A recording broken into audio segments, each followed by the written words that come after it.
Description में आपको playlist मिल जाएगी, वहाँ से आप जाके प्रीवियस क्लासेस जरूर देखिएगा। आज हम लोग करेंगे क्लास 9, जिसमें पहला क्वेश्चन स्टार्ट करेंगे हम लोग। चैनल पर नए तो प्लीज़ चैनल को सब्सक्राइब करके बेल आइकन को हिट कर लीजिएगा, साथ में वीडियो को लाइक जरूर कीजिएगा। बिना आपके लाइक के वीडियो डाउन हो जाती है यूट्यूब पे, तो थोड़ा सा मोटिवेशन कम मिलता है। प्लीज़ वीडियो को ज़्यादा से ज़्यादा लाइक और शेयर कीजिएगा। वीडियो के लास्ट में एक क्वेश्चन हमने आपके लिए रखा जो कि प्रीवियस किसी एक पार्ट से हो सकता है, उसका आप लोग आंसर कमेंट बॉक्स में कीजिएगा। जिसका भी आंसर सही होगा उस पर हम लाइक और रिप्लाई जरूर करेंगे। यहाँ पे पहला क्वेश्चन है, what the unit of susceptance. Susceptance की इकाई क्या है? ससेप्टेंस की हिंदी होती है अनुकारिता, ठीक है। यहाँ ससेप्टेंस की यूनिट पूछ रहा है, तो ससेप्टेंस क्या होता है आपका? जो ससेप्टेंस है एक्चुअल में वो आपका जो रिएक्टेंस होता है उसी का क्या है? विलोम कह सकते हैं उसको, ठीक है। रिएक्टेंस जो होता है उसी का क्या है? विलोम है। तो यहाँ पे ससेप्टेंस B इक्वल टू होता है 1/x, ठीक है। तो इसका यूनिट क्या हो जाता है? x का यूनिट यहाँ पे अगर ओम है तो इसका यूनिट क्या हो जाता है यहाँ पे? महो, या इसी को हम लोग हेनरी नहीं सीमेंस भी कहते हैं, ठीक है। तो अगर आपको यहाँ सीमेंस ऑप्शन होता तो आप उसे सही करते, बट यहाँ पे क्योंकि वो ऑप्शन नहीं है इसलिए इसकी यूनिट क्या हो जाएगी यहाँ पे? महो, ठीक है। ओम का उल्टा जो होता है, जैसे ओम आपका इस तरह होता है ना, ओम का उल्टा क्या हो जाता है? महो, वही यहाँ पे ससेप्टेंस की यूनिट हो जाएगी।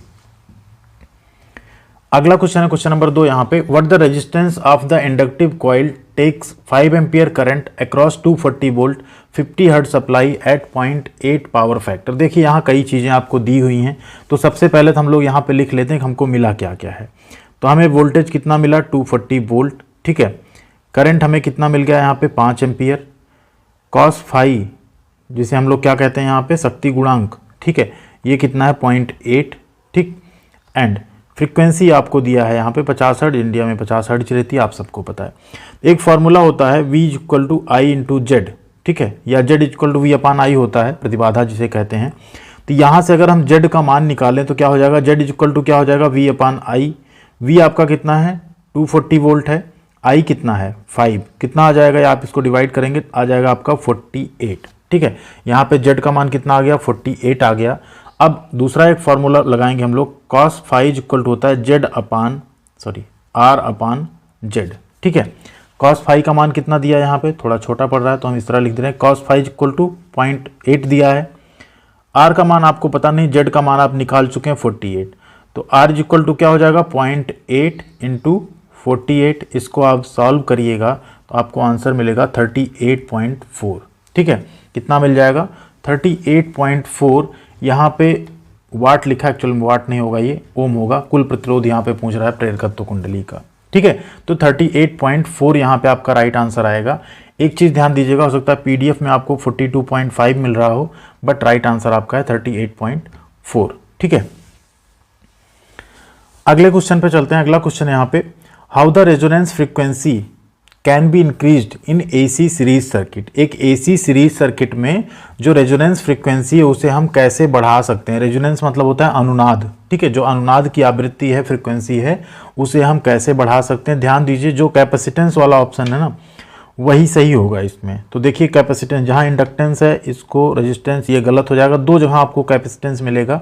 तो ध्यान दीजिए, जब हम संधारिता का मान में कम करेंगे तो रेजोनेंस फ्रीक्वेंसी बढ़ेगी, एंड अगर कैपेसिटेंस वैल्यू बढ़ाएंगे तो रेजोनेंस फ्रीक्वेंसी क्या होगी?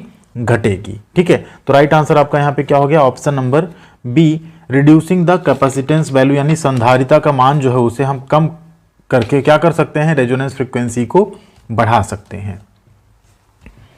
अगला क्वेश्चन है 4 नंबर यहाँ पे, what the formula to find 3 phase reactive power. देखिए रिएक्टिव पावर होती है, एक्टिव पावर होती है, ठीक है, अपरेंट पावर होती है, कई तरह की आपकी यहाँ पावर होती है ना। तो रिएक्टिव पावर जो है PR, अगर लाइन वोल्टेज VL है, ठीक है, एंड लाइन करंट कितना है? IL, ये इंडक्टिव की बात हो रही है, ठीक है। तो यदि line voltage VL, current IL है तो 3 फेज रिएक्टिव पावर का फार्मूला क्या होगा? देखिए 3 फेज लिख दिया यहाँ पे, तो फार्मूला आपका हो जाएगा रिएक्टिव पावर का, क्या हो जाएगा? √3 VL IL sin थीटा। इसी यहाँ एक्टिव पावर होती तो ये cos थीटा वाला फार्मूला सही हो जाता। तो इसको आप लोग याद कर लीजिए, PR equal to √3 VL IL sin theta. चलिए अगला क्वेश्चन है 5 number, what the main cause for below 0.5 lagging power factor in 3 phase system. एक 3 फेज सिस्टम में जो पावर फैक्टर है वो 0.5 क्या है? पश्चगामी है। या तो लैगिंग होता है, या तो लीडिंग होता है, या तो आपका यूनिटी रहता है। 3 तरह का होता है ना यहाँ पे। तो जो 0.5 पश्चगामी है उसके होने का मुख्य कारण क्या है? तो उसका मुख्य कारण यहाँ पे क्या होगा? 4 ऑप्शंस आपको मिल रहे हैं। एक तो है due to fluctuation of voltage, यानी वोल्टेज के उतार चढ़ाव के कारण। सेकेंड है true power due to resistive load, यानी प्रतिरोधक भार के कारण जो असली शक्ति है उसकी वजह से। सी है reactive power due to more inductive load, अधिक प्रेरक भार के कारण प्रतिक्रियाशील शक्ति। या reactive power due to more capacitive load. तो यही यहाँ आपका राइट आंसर क्या हो जाता है? Option number C, reactive power due to more inductive load. ठीक है, इंडक्टिव लोड क्या होता है? ज़्यादा हो जाता है। जो रिएक्टिव पावर है उसकी वजह से 0.5 क्या हो जाता है? यहाँ पे पश्चगामी हो जाता है शक्ति गुणांक आपका। ठीक है, पावर फैक्टर या शक्ति गुणांक।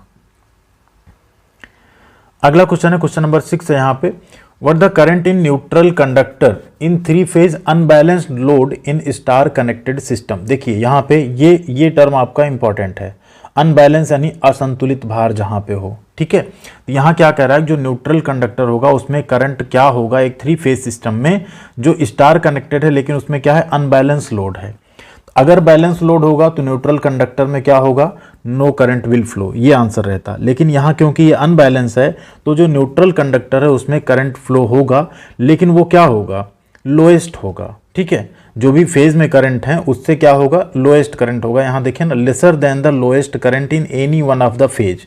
मान लीजिए आपका जो फेज वाला है उसमें जो करंट होगा लोएस्ट करंट, उससे भी कम करंट आपका न्यूट्रल कंडक्टर में जाएगा। कब? जब असंतुलित भार है। ठीक है, अनबैलेंस्ड लोड है उस केस में। अगला क्वेश्चन है 7 number, calculate the apparent power. Apparent मतलब होता है आभासी शक्ति। ठीक है, अपैरेंट पावर की आपको गणना करनी है किसमें? केवीए में। ठीक, of 3 phase 415 volt 50 hertz star system if the line current IL is 16 ampere at 0.8 power factor. यहाँ आपको पावर फैक्टर मिल गया है, लाइन करंट पता है, वोल्टेज पता है, फ्रीक्वेंसी पता है, फेज पता है। आपको निकालना क्या है? अपैरेंट पावर, आभासी। ठीक है, अब देखिए आभासी शक्ति यहाँ बात कर लें, अगर active power, reactive power, apparent power, इसी की हम लोग बात कर रहे थे। एक एग्जांपल आपको यहाँ पे हम दे सकते हैं। जैसे आप लोग एक मान लीजिए कोई ग्लास है। ठीक है, इसमें आप कई बार जब कोल्ड ड्रिंक वगैरह फिल करते हैं तो क्या होता है? इतनी कोल्ड ड्रिंक आई, इतना यहाँ आपका क्या बन गया? झाग बन गया। तो एक्चुअल पावर तो क्या है? एक्टिव पावर ये है, रिएक्टिव पावर आपको ये दिख रही है, अपैरेंट पावर ये है, आपको लगता है पूरा भरा हुआ है। इसे हम लोग कहते हैं आभासी शक्ति। ठीक है, तो यही यहाँ पे एग्जाम्पल है इसका। अब एक सिंपल एग्जाम्पल था, बट अब निकालना है हमको यहाँ पे क्या क्या। तो सबसे पहले कोई क्वेश्चन सॉल्व करना, तो आप क्या करिए, जो जो यहाँ पे आपको राशियाँ दिखी हैं उनको आप लिख लीजिए। अब सिंपली आपको यहाँ पे IL पता है, V पता है, तो हम लोग एक अपैरेंट पावर का एक फार्मूला होता है। अपैरेंट पावर को हम लोग AP लिख लेते हैं शॉर्टकट में, √3V इंटू आई। ठीक है, क्या होता है? √3V इंटू आई। अब √3 का मान कितना है? 1.732, 1.732 होता है। वोल्टेज कितना है? 415 वोल्ट। करंट कितना है यहाँ पे? 16 एम्पियर। ठीक है, इन तीनों को आप मल्टीप्लाई करिए। तीनों को जैसे आप मल्टीप्लाई करेंगे तो आपको मिलेगा लगभग यहाँ पे 11,500 समथिंग मिल जाएगा। ठीक है, 11,500 इसको कंसीडर करते हैं। अब ये आपका किस में निकालना था हमको? KVA में। ठीक है, ये जो वोल्ट एम्पियर मिला आपको निकालना KVA में, तो आप क्या करेंगे? 1000 से यहाँ पे भाग दे देंगे। 1000 से भाग देंगे, 3 अंक पे दशमलव लग जाएगा। कितना आ गया? 11.5 KVA। ठीक है, राइट आंसर क्या आ जाएगा आपका? 11.5 KVA। अगला क्वेश्चन यहाँ पे, what will be the readings of 2 watt meters W1 and W2 in 3 phase power measurement if the power factor is 0। Power factor क्या है यहाँ पे? 0 है, यानी 3 कला बिजली मापन में 2 वाट मीटर W1 W2 की रीडिंग क्या होगी अगर पावर फैक्टर आपका क्या है? 0 है।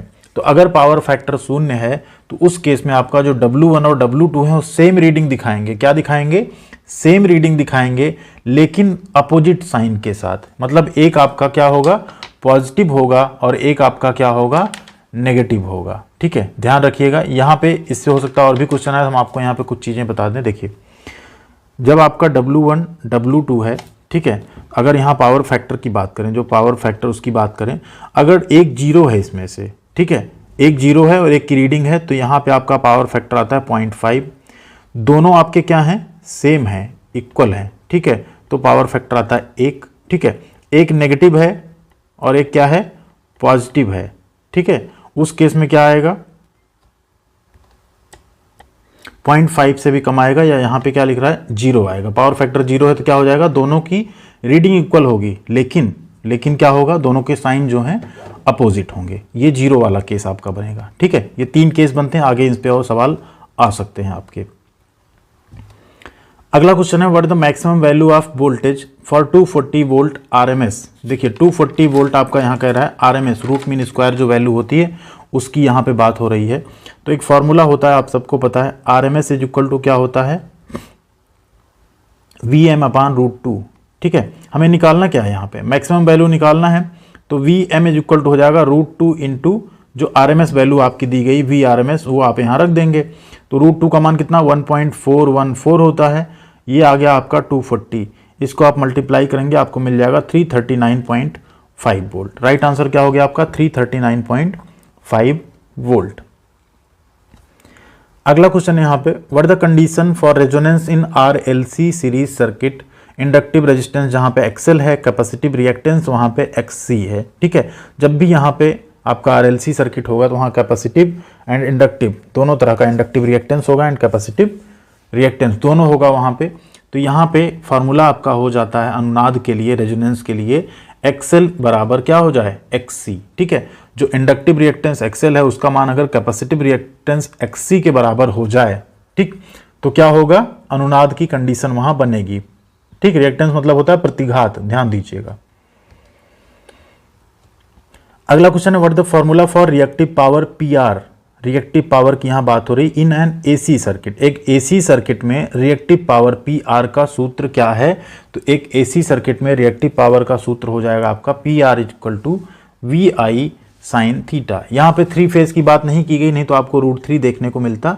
यहाँ पे सिर्फ AC सर्किट की बात की गई रिएक्टिव पावर की, तो ये फार्मूला हो जाएगा आपका VI साइन थीटा।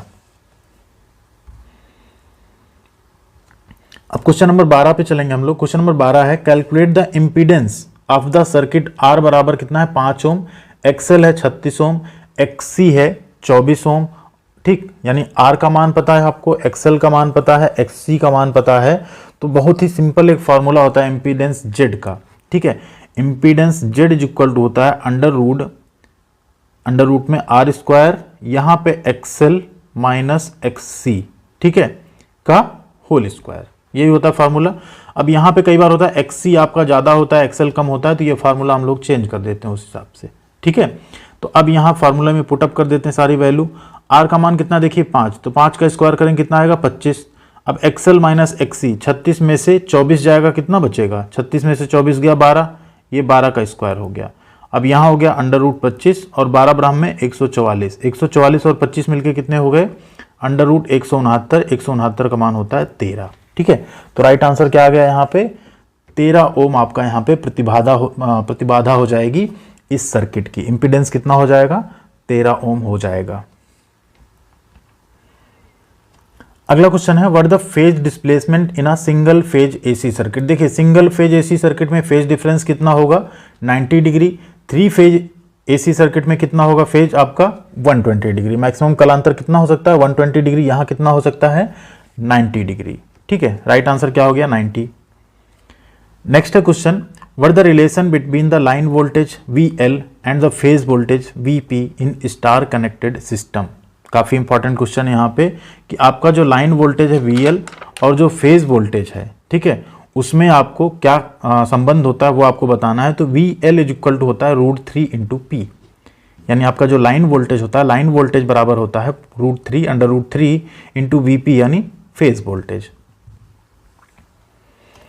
नेक्स्ट है question calculate the line current of the 3 phase 415 volt 50 hertz supply for the balanced load of 3000 watt. देखिए बैलेंस लोड यहाँ पे आया फिर से 3000 watt at 0.8 power factor is connected in star, यानी 3000 वाट संतुलित भार है आपका, शक्ति गुणांक है 0.8, स्टार संयोजित है, 3 कलाएँ हैं, 415 वोल्ट है, 50 हर्ट्ज फ्रिक्वेंसी है। लाइन की करंट की गणना करनी है हमें। ठीक है, यानी हमें क्या निकालना है यहाँ पे धारा निकालना है हमको।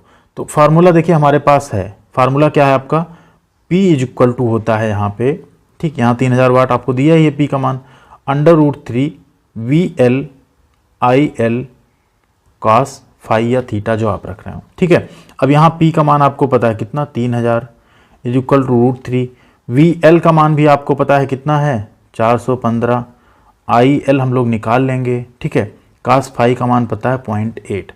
आई एल को एक तरफ रहने देते हैं, बाकी सबको क्या करते हैं, पक्षांतर कर लेते हैं। तो ये 3000 हो जाएगा बटे यहाँ कितना हो जाएगा 415, 1.732 पॉइंट अंडर एंड यहाँ पे ये हो गया 0.8। ठीक है, इन सब को आप जब सिंप्लीफाई करेंगे तो आपको यहाँ पे आंसर मिलेगा। क्या आंसर मिलेगा आपको? आंसर मिल जाएगा आपको 5.2 एम्पियर। क्या मिलेगा? 5.2 एम्पियर। इस कैलकुलेशन को आप लोग एक बार जरूर कर लीजिएगा। आंसर मिल जाएगा आपको 5.2 एम्पियर।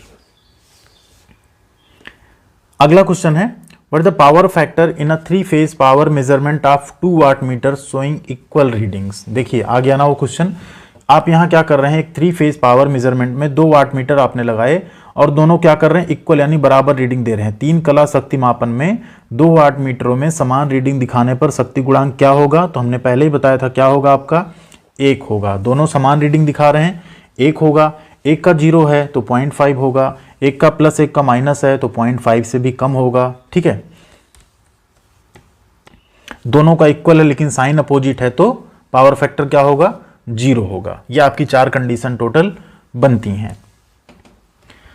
अगला क्वेश्चन है, calculate the power factor of coil having resistance of 24 ohm, draws the current of 5 ampere at 240 volt 50 hertz AC supply. 24 ohm प्रतिरोध वाली कुंडली है, उसमें शक्ति गुणांक आपको निकालना है। ठीक है, शक्ति गुणांक यानी cos फाई आपको निकालना है, जो 5 एम्पियर की धारा 240 वोल्ट और 50 हर्ट्ज एसी आपूर्ति पर ले रही है। तो देखिए यहाँ भी आपको सब कुछ पता है। ठीक है, फार्मूला हमारे पास है। हम लोग सबसे पहले क्या करेंगे, यहाँ पे P निकालेंगे। जब हमें P मिल जाएगा तो हम लोग cos फाई आसानी से निकाल लेंगे। ठीक है, तो सबसे पहले यहाँ पे PF या P इक्वल टू हो जाएगा आपका I स्क्वायर R। ठीक है, I का मान कितना है यहाँ पे 5, तो 5 का स्क्वायर। R का मान कितना है यहाँ पे 24। ठीक है, 25 गुणे 24, 25 गुणे 24 करेंगे कितना आ जाएगा आपका 600। 25 में 625 होता है, 25 घट जाएगा, वही 600 आपका यहाँ आ गया। अब P आपको मिल गया। अब एक फॉर्मूला होता है P इक्वल टू, पीछे हम लोगों ने देखा VI cos फाई। ठीक है, यहाँ पे सारा मान हम लोग रख देते हैं। ठीक है, तो cos फाई इक्वल टू क्या हो जाएगा आपका P अपान V इंटू आई। ठीक है, P का मान कितना है 600, V का मान कितना है आपका 240, I का मान कितना है 5। ठीक है, इसको 5 से काटिए 600 को तो कितना आ जाएगा 12 पंचे 60, 120 आ गया। यानी यहाँ आपका बचा cos फाई इक्वल टू 120 बटे 240। ठीक है, 12 दूनी 24, 1/2 आ गया। 1/2 को सरल करेंगे क्या आएगा 0.5। तो आपका cos फाई कितना आ गया 0.5 आ गया। यानी आपका जो शक्ति गुणांक है उसकी वैल्यू क्या आ गई 0.5। चलिए 18 नंबर क्वेश्चन है यहाँ पे, what the formula to calculate the impedance Z if the RLC series circuit if the inductive resistance XL is less than capacitive resistance XC। देखिए हमने पीछे बात की थी ना, XL आपका क्या है XC से कम है। ठीक है, जैसे XL अगर ज़्यादा होता तो XL माइनस XC होता, अब XL ही कम है तो ये हो जाएगा XC माइनस XL। एक्चुअल में क्या होता है ना, इसमें जो सिंबल होता है वो डिफरेंस का सिंबल होता है। किसका सिंबल होता है, डिफरेंस का। डिफरेंस मतलब होता है जो कम ज़्यादा जैसे उसको हम यहाँ पे पुट कर देंगे। ठीक है, तो यहाँ वही फार्मूला हो जाएगा Z is equal to √R square plus in bracket XC minus XL का स्क्वायर। क्यों? क्योंकि XC XL से बड़ा है, ऐसा इसमें कहा गया है। तो राइट आंसर क्या हो गया आपका ऑप्शन नंबर डी। अगला क्वेश्चन है, calculate the power factor of RLC circuit having resistance R is equal to 15 watt, resultant reactance 20 and connected across 240 volt 50 hertz AC supply. देखिए यहाँ पे आपको प्रतिरोध R जो है दिया है, परिणामी प्रतिघात दिया है, ये ओम रहेगा, ध्यान दीजिए वहाँ वाट हो जाता है इंग्लिश में, ओम में रहेगा ये सब कुछ। ठीक है, तो आपको क्या निकालना है, शक्ति गुणांक की गणना करनी है। कैसे निकालेंगे शक्ति गुणांक, यहाँ पे हम लोग वही सेम फार्मूला। अब यहाँ पे XL XC आपको दिया हुआ है तो सबसे पहले हम लोग Z निकाल लेंगे। ठीक है, तो Z का फार्मूला क्या होता है, जो प्रतिघात आप निकालेंगे यहाँ पे प्रतिबाधा, Z इज इक्वल हो जाएगी √R square in bracket XL minus XC का होल स्क्वायर। ठीक है, R का मान कितना दिया है 15, तो 15 का स्क्वायर करें कितना आएगा 225, 15 15 में 225 होता है। इसका देखिए परिणामी प्रतिघात दे दिया, यानी XL माइनस XC पहले ही दे दिया है, कितना दिया है 20, तो ये 20 का स्क्वायर करेंगे कितना हो जाएगा, 20 बिसम्बे 400, ठीक है। 20 का 20 से गुणा करेंगे 400, 4 2 625, ये कितना हो गया अंडर रूट 625, बाहर क्या आएगा आपका 25, 25 गुणे 25 625 के बराबर होता है, यानी जेड का मान आपको मिल गया 25। अब हमारे पास एक फार्मूला है, पीछे हम लोग कर चुके ना उस फार्मूले से question, cos phi is equal to R by Z. R आपको पता ही है, जेड आपने निकाल लिया, cos फाई आप निकाल सकते हैं। आर का मान कितना दिया है यहाँ पे देखिए 15, ठीक है। जेड का मान कितना आया 25, कट कर दीजिए, 5 तियाँ 15 और 5 25, कितना आया 3/5। इसको आप सरल जब करेंगे तो 3 है, दशमलव बढ़ाए 30 हुआ, 5 छक्के 30, 0.6। राइट आंसर क्या आ गया, cos phi is equal to 0.6 या 0.6। अगला क्वेश्चन है फिर से 20 नंबर, देखिए कैलकुलेट द वैल्यू एडमिटेंस, यहां आपको y निकालना है एडमिटेंस, ठीक है, of the RLC parallel circuit connected across 240 volt 50 hertz AC supply and 8 ampere current is pass through it. अब एडमिटेंस आपको निकालना है y, देखिए admittance y is equal to होता है 1/z, यानी हमें क्या करना है, हमें सबसे पहले इसकी प्रतिबाधा z निकाल लेनी है, तो एडमिटेंस y अपने आप आ जाएगा। तो z बराबर क्या होता है, z बराबर होता है V/I। अब V का मान कितना दिया है यहाँ पे 240 वोल्ट, ठीक है, देखिए सिंपल है एकदम, आपको घबराना बिल्कुल नहीं। I का मान कितना है यहाँ पे 8 एम्पियर, कितना आ गया 30। अब z की वैल्यू आ गई आपकी 30, ठीक है। तो y की वैल्यू क्या हो जाएगी, हमने जैसा कहा 1/z यानी 1 प्रतिबाधा, तो 1/30 कर दीजिए आप इसको। अब यहाँ कट करेंगे, दशमलव बढ़ाएंगे, 100 हुआ ये, ठीक है।